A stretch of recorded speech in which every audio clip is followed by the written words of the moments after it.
It's nice to be back in America. I miss driving my car na, Shalak. Mamaya. Mamaya, ida-drive ko yan. Shalak, ida-drive kita. I miss you na ng bonggang-bongga. Kasi pupunta ako ng Costco mamaya. Kasi wala tayong stock. Sa totoo lang mga Inday, ang natitirang stock ko lang is kape.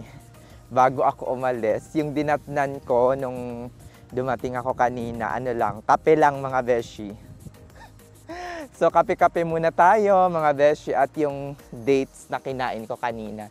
Shalak! Ayan.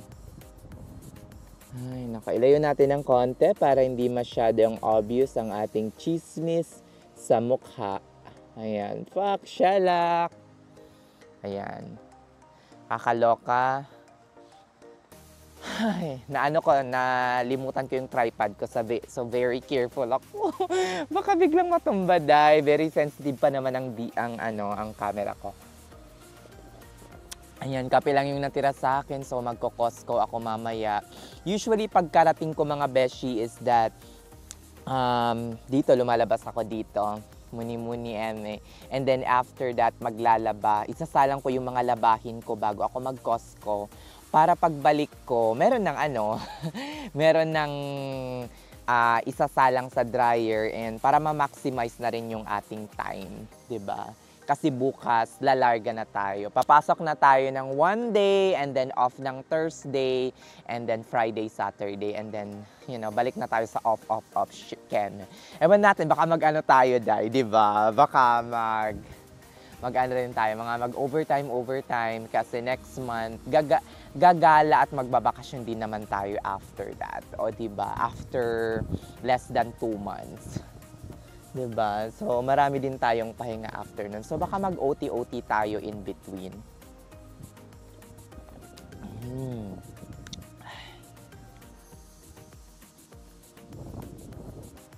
Medyo gloomy na ang weather dito sa Amerika ngayon mga beshi, as in hindi pa naman siya nagpo-fall pero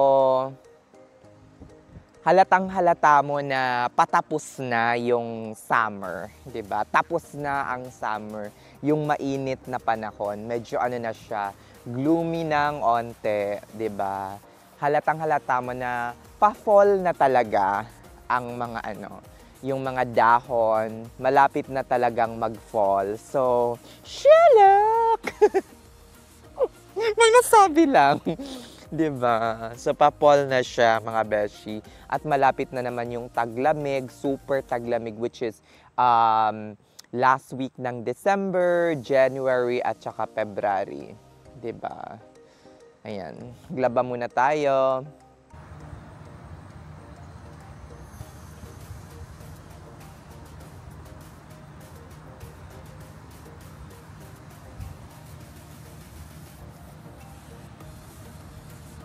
Ayan mga beshi, mga 1 o'clock na ngayon. And lalaba lang tayo. Isasalang ko lang yung mga labahin ko mga beshi. Kasi para... Ay! Shela. Marami ka talaga. Isasalang ko lang yung mga labahin ko habang nagko-Costco ako. Para pagbalik ko, okay na siya. Hindi ko na siya... Habang nagko-Costco ako,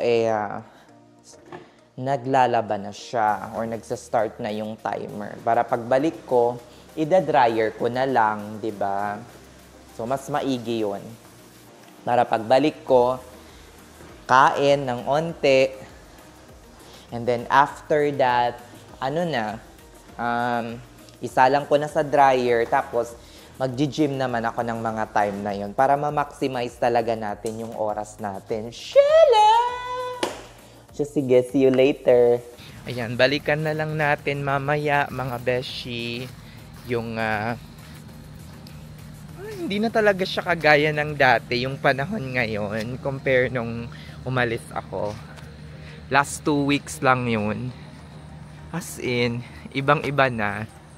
Kasi, hindi naman siya malamig, pero Mainit kasi nung umalis ako. Medyo pag mga ganitong oras, mga 1 o'clock, sobrang init niya. Ngayon, medyo tama lang. How I wish ganito na palagi yung ano, yung yung panahon. Hindi masyadong mainit, hindi rin masyadong malamig. Yung tama lang. Sherlock!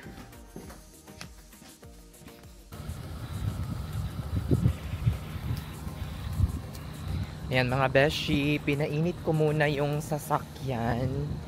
Diba, tagal natin di nagamit. So, naalala ko meron pala akong mga labahin. So, lagay na natin sa dryer. Baka tapos na. Diba? Baka tapos na yung ating ano. Ang nakakaloka dito, day, disusi lahat ng mga ano. Lahat ng pinto dito. Fairness, for our safety din naman. Shelak. Yan, lagay muna natin sa dryer para pagbalik natin after natin mamalengke sa Costco, dry na at hindi na masyadong ano,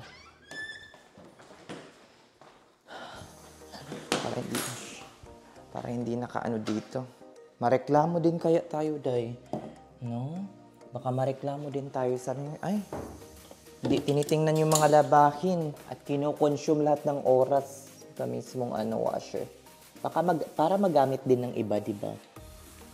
Ayan mga beshi, maayong hapon. Yan, papunta tayo ng Costco ngayon para makapag-ano naman tayo, makapag-grocery ng bonggang-bongga. Shelak! Kaya gora na mga beshi, shelak pa more! Wala na kasi talaga akong, anong tawag dito? Wala na kasi talaga akong grocery stock. Wala rin ako makain. So, dapat grocery muna tayo. It's already 3 o'clock ngayon. 3 p.m. na. And then, hopefully, hindi tayo umabot ng 1 hour doon kasi mag-gym pa ako para makakita naman tayo ng mga muscle. Charis! Shalak! Landi mo kan. Ayan. Tagal ko rin hindi nakapag-drive mga beshi, mga shalak. Diba? Umabot din ng mga 2 linggo. Shelak! Ka-shelak pa more! Alam ko pa ba yung daan? Siguro naman alam ko. Shelak! Baka maligaw pa tayo, day. Mapunta tayo ng ano, New York. New York! Shelak! O siya, sige na, magdadrive muna ang lola niya.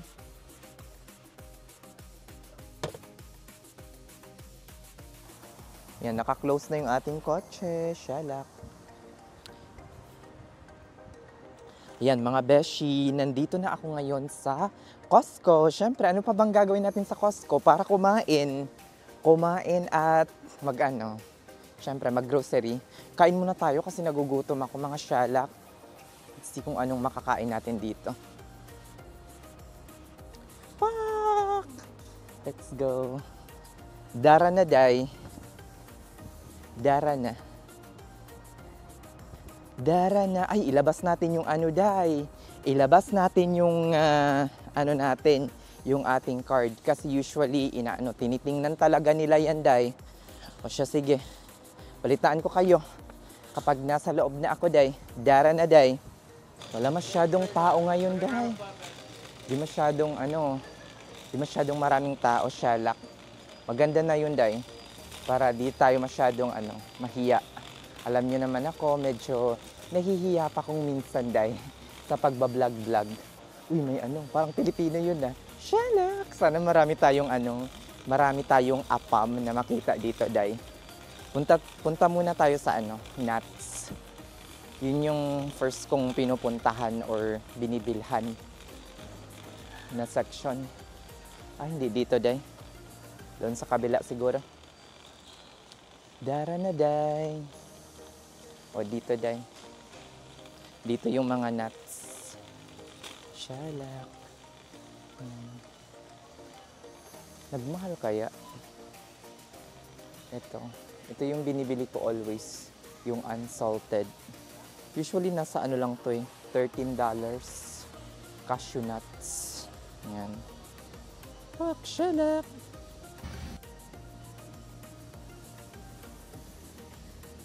Next mga beshi ay dito naman tayo sa mga bread. Ang bread dito, na binibilhan ko ay around, tingnan natin magkano. $5.99. Dalawa na siya, in fairness. Kumpara doon sa Kroger na $4.50 pero isa pa lang, o, diba? Pwede na to, day. Kasi multi-grain parate yung aking binibili. Kasi nga alam nyo naman, masyado na tayong conscious sa ating health. Shalak! So sige, kuha muna ako, day. O, nandito tayo ngayon sa mga oil, mga besyo. Ito lang yung kinukuha ko. Ito, ginagamit ko to pang prito. Pag magpiprito ako. Dead Mackerels na. $10 lang, dalawang tub na, day. Pwede na. Tapos, pag magigisa-gisa lang ako or pang mga salad-salad, dito tayo sa avocado oil. Maganda rin to. Ayan. Or ito na lang 19 na avocado oil. Gora na tayo dito sa $19. Ito pang gisa-gisa, ganyan. Yung isa lang naman is paminsan-minsan lang naman eh. 'Di ba? Minsan-minsan pag nagpiprito tayo, 'di ba? Oh, baka i-bash niyo na naman ako, day. Nasasabihin ninyo na parang, "Shalak, ano ba yan si Kan gumagamit ng vegetable oil?" Mga hinayupak kayo. Kumakain nga kayo sa mga fast food eh. Ano bang ginagamit doon? Vegetable oil. Vegetable oil na paulit-ulit lang din. O 'di ba, bungacious. Gora tayo kung merong mga dito, kung merong mga pre-taste. O kagaya nito, day, kuha tayo nito. Shellac, popcorn, which is ito, day. Pag gutom lang. Next natin is, punta tayo sa may yogurt. Yogurt naman, day. Yogurt tayo. May mga apam na mga daddy-daddy, shalak, sarap, no? Gora tayo. Ito sa may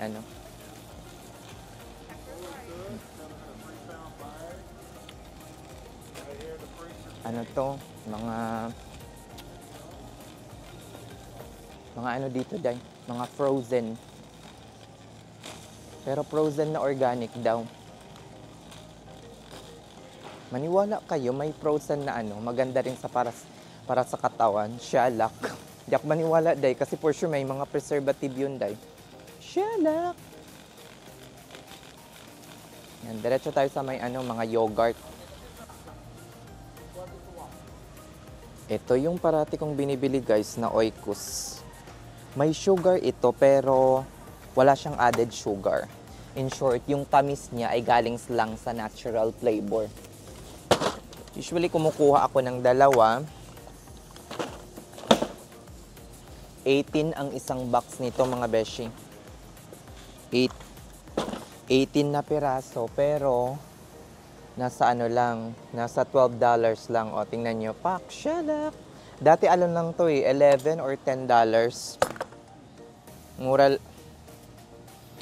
Mura lang dati, pero ngayon medyo mahal na. Shalak. Doon naman tayo sa sa tubig, day. O tayo ng tubig.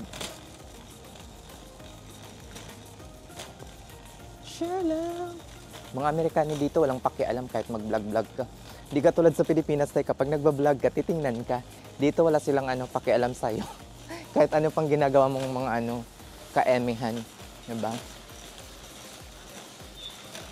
Kahit nasa ka pa, kahit makunan ka pa ng camera, wala silang pake kasi nasa public place ka. So kapag nakunan ka, wala kang karapatan na parang sabi, "Ay, che, kemerot," mga ganun. Hindi ka tulad sa Pilipinas, "Ay, pat nakunan ako, i-blur mo yan," mga shalak, ganun, di ba? Nandito tayo sa tubig ngayon, day. Tubig naman. Tubig dito nasa lang, $3.99. Ayan. Yan ko ba sa inyo? Isang na yan, day. Isang ganyan na. So, dalawa. Lang, $8. Shalak! Ito naman tayo sa itlog, day. Yan, quail eggs. Ilang? 36 yung dami. $8, $9. Wag na lang. Nasaan ba yung mura? Shalak. Hoy, ito na lang. Dito na lang tayo sa $5. 24. Ah, di ba? $5.69. $1 na lang. O dito na lang tayo sa organic. $1 na lang. Alas mga $1. Organic na lang, day. Kasi masarap to eh. Itong organic. Organic. Ayan. Shilip! Ang taray ng nagtitinda, day. Hindi ko pa nahawakan. Pero sabi, ay! Dapat kunin mo na yan. Nakakaloka. Mga ano dito nagpapi-pre-taste. Nako, day, ang tataray. Kakaloka. Hindi mo talaga maano. Mataray, day. As in, mga matatanda. Ay, nako. Ewan ko ba kung bakit nandito pa sila sa ano, Costco. Dapat magmahinga na lang tong mga inayupak na to, day. Kung ayaw nila. Kung ayaw na nilang magtrabaho. Pero kung hindi naman sila magtatrabaho, day, ano naman yung ibabayad nila sa bills, 'di ba?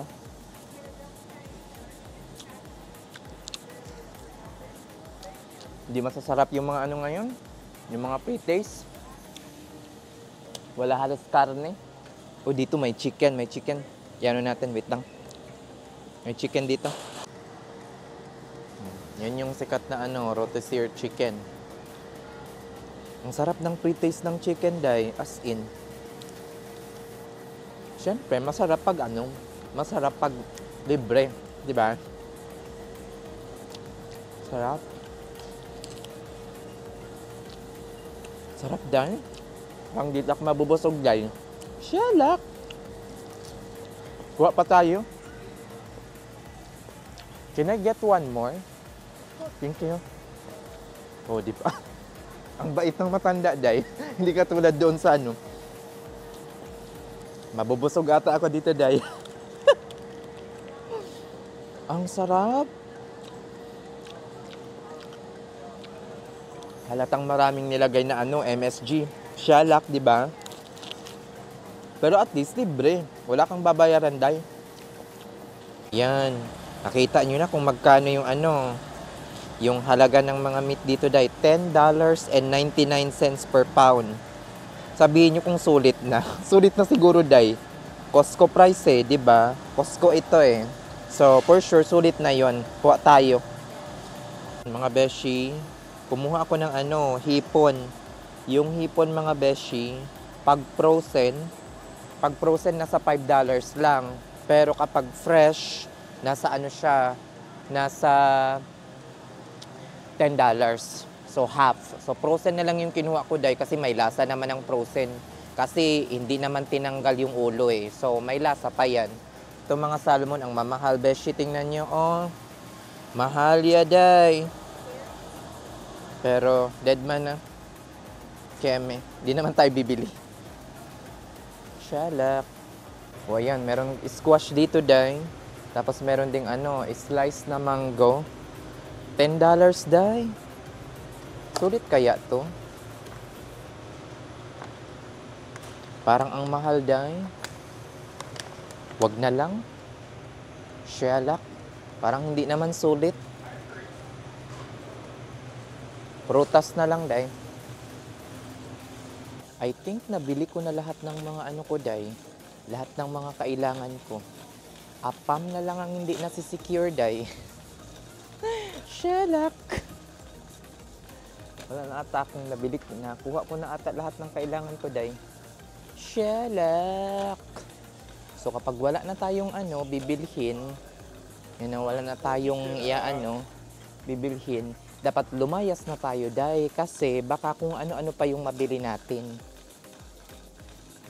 Dapat nga meron kayong mga listahan ng inyong mga bibilhin. Kasi kapag pumunta kayo dito nang wala kayong plano or wala kayong listahan kung ano yung bibilhin niyo sa Costco, baka mapabili lang kayo ng mga items na hindi nyo naman dapat kailangan.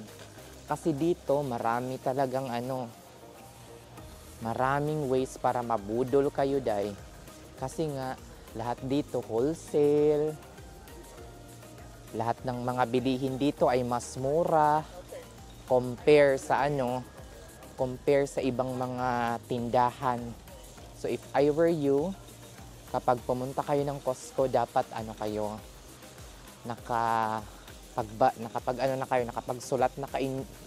nakapagsulat na kayo ng mga kailangan ninyo, mga beshi.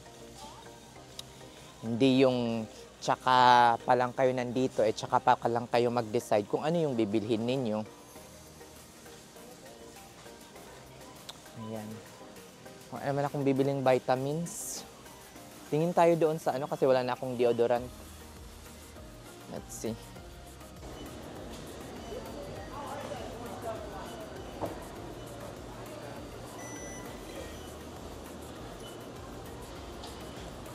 Dumaan lang ako dahil kasi bili tayo ng hotdog kasi nagugutom na ako. Shelak! Antayin lang natin.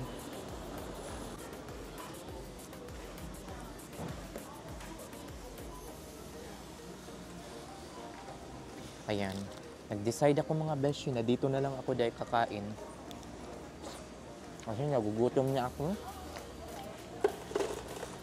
At saka unlimited yung dahil. Unlimited yung soft drinks. So, after ko maubos ito, kuha pa tayo.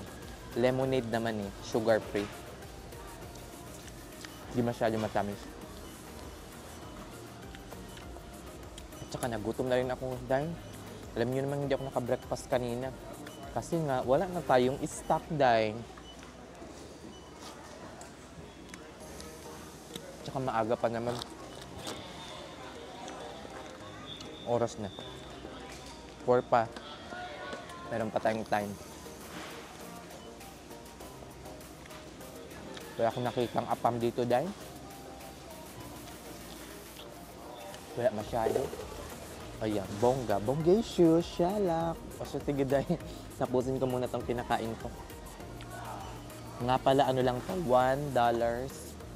$1 and lang po, 50 cents. Meron ka ng hotdog, meron ka ng libreng soda. Unlimited pa. Tropicana na sugar free. Shalak.